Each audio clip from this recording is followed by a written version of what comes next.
2001년 7월 27일 경남 창원 한 오피스텔에서 소주방을 운영하던 40대 여성이 숨진 채 발견됐습니다. 장롱 서랍 속에서 몸을 한껏 웅크린 채 말입니다. 이웃들은 이틀 전 심하게 싸우는 소리를 들었다고 했지만 방 안은 깨끗했습니다. 손님이 왔다 간 듯 과일 접시와 방석 2개만 나란히 놓여 있었을 뿐입니다. 국과수는 방 안에 있던 이불, 담배꽁초, 쓰레기통 속 휴지에서 각각 다른 세 남자의 DNA를 확인했습니다. 피해자의 주변 남자 100여 명을 조사했지만 DNA의 주인은 나타나지 않았고 시간은 흘러갔습니다. 한 달 후쯤 담당 형사는 여성의 통화 내역에서 수상한 점을 발견합니다. 누군가가 사건 당일 오전 공중전화로 여성의 오피스텔 말고도 다른 술집 2군데에 전화를 한 겁니다. 그리고 결정적인 증언이 나옵니다. 여 종업원을 구하냐고 묻는데 목소리는 남자 같았다. 이 말을 들은 형사의 머릿속에 담배꽁초에 묻은 립스틱 자국이 스쳐 지나갔습니다.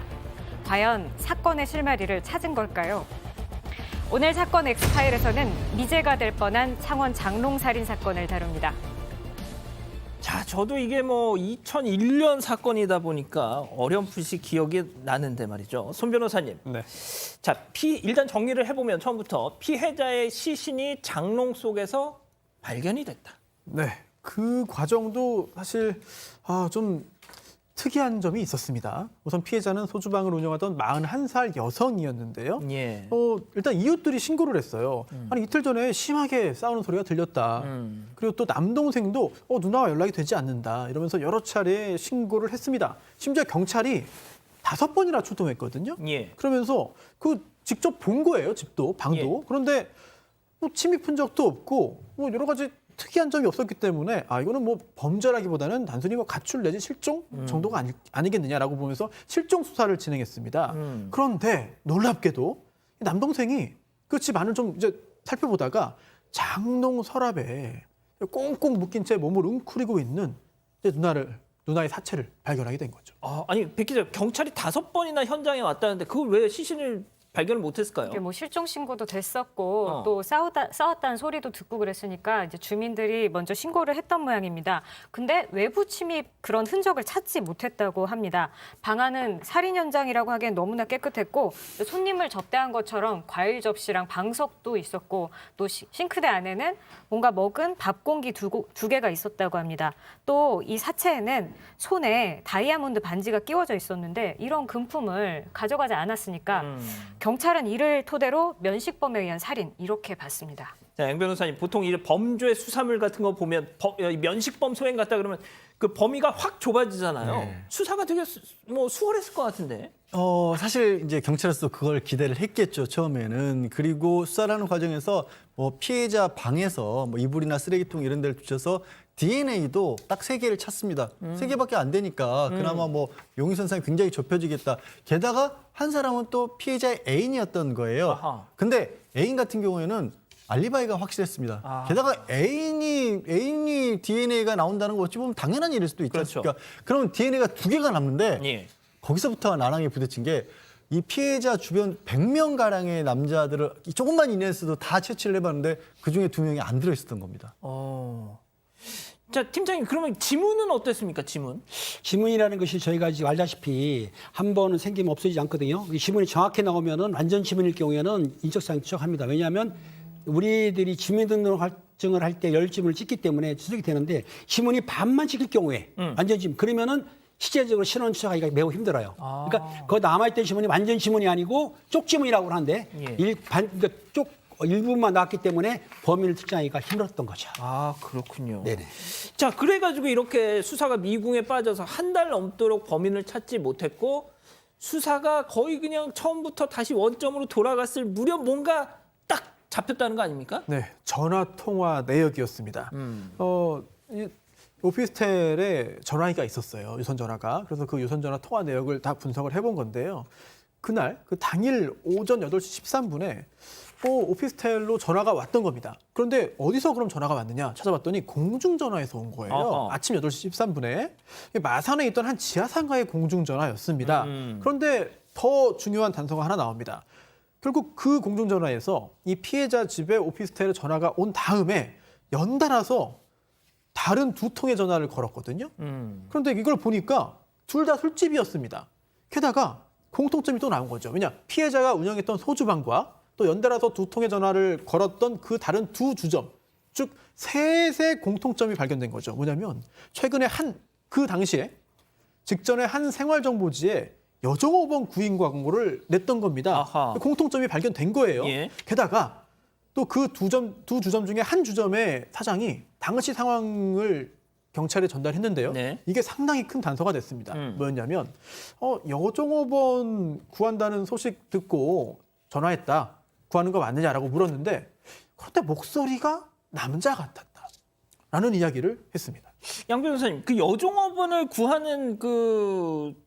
구하신다면서요 하면서 전화를 하면은 여성이 전화를 해야 되는데 왜 남성 목소리가 났다는 이게 무슨 소리죠? 그러니까요. 그 얘기를 듣고 이 담당 형사가 순간적으로 그 피해자 방에서 발견했던 립스틱이 묻은 담배꽁초를 떠올렸다고 합니다. 그러니까 담배꽁초에 립스틱이 묻어 있었는데 생각해보니까 뭔가 모순된 점이 뭐였냐면 수사 대상은 계속해서 남성으로만 지금 그렇죠. 한정을 해서 수사를 했던 거예요. DNA도 DNA지만 문제가 이게 주변에서 싸우는 소리를 들었다라고 하는데 그러면 싸우는데 피해자를 한 번에 제압할 수 있었다는 건 같은 여성이 아니라 남성이겠거니라는 선입견이 있었던 겁니다. 그래서 남성들만 이게 조사를 했던 거예요.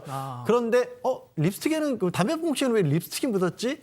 여기에서 좀 전환을 해봐서 주변에서 혹시 최근에 문제를 일으켰던 트랜스젠더가 없는지를 찾아보기 시작하는 겁니다. 그러면서 실제로 여종업원으로 일을 하겠다면서 찾아왔던 트랜스젠더가 문제를 일으켰던 그런 얘기들을 첩보를 접하게 됐고 결국 제주 지역에서 비슷한 상황에서 주점에서 돈을 훔쳐 달아난 트랜스젠더 한 사람이 지문을 확보를 한 거예요.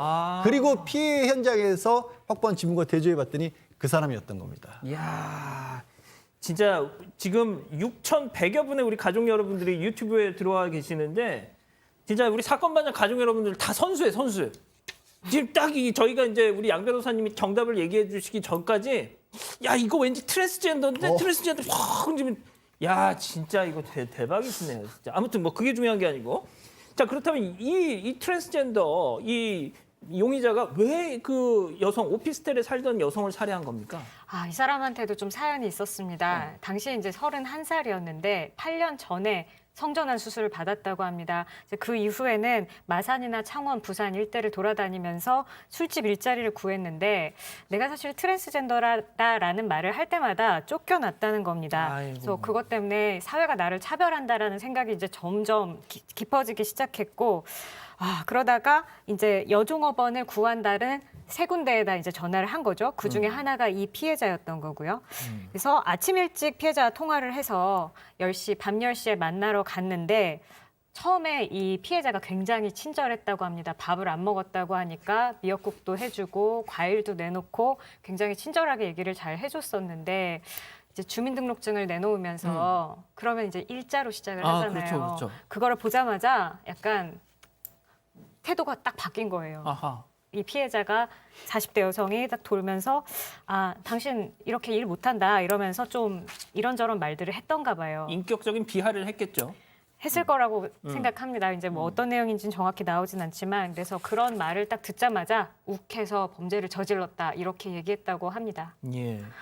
팀장님 이게 2001년 사건인데 그렇죠. 팀장님 아시겠지만 그 하리수 씨가 처음 이제 광고에 등장을 해서 세간에 트랜스젠더란 존재가 저런 거구나라는 걸 딱 인식시켜준 해가 2001년도였거든요. 네네네. 그러니까 진짜 이 지금 사건 내용 들어봐서 아시겠지만 그때는 정말 어떤 그런 성적 소수자에 대한 어떤 사회적인 인식이라든지 그런 것들이 워낙 그 형성돼 있지 않는 시대였다 보니까 이런 또 서로 주고받는 말 속에서 이런 살인 사건이 났던 것 그렇죠. 같은데 네.